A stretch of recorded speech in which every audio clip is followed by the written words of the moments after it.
Caamsaa gaafa tokko bara 2015 OMN kan itti hundeeffame waggaa tokkoffaa kabajuu fi maallaqaan tumsuuf qophiin tokko magaalaa Barganitti qophaa'aa jira.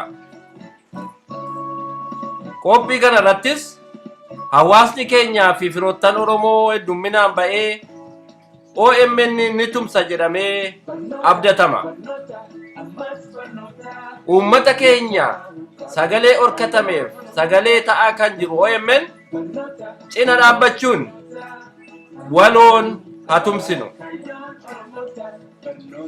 Kanaafuu guyyaa armaan olitti tuqame kana naannoo Bargan akkasumas Barganii ala biyya Norway keessa kan jirtan Oromootni fi firoottan Oromoo qophii tumsa OMN kana irratti akka argamtan koreen tumsa OMN kan magaalaa Bargan kabajaan waamicha isiniif dhiyeessa.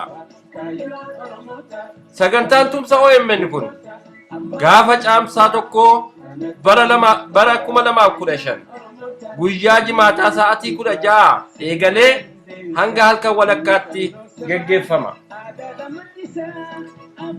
Sagantaa kana irrattis artistoonni Oromoo bebbeekamoon tuutni gaazexeessitoota OMN fi hojii gaggeessitoota OMN keessaa qaamaan yookaan Skype'n ni hirmaatu kan jedhu karoorfamee jira.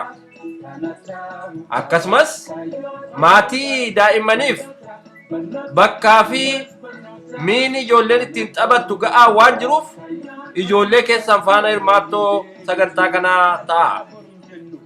Bakki walga'ii kana Ulriken Bidel Center Landosveen 31 Barganidha.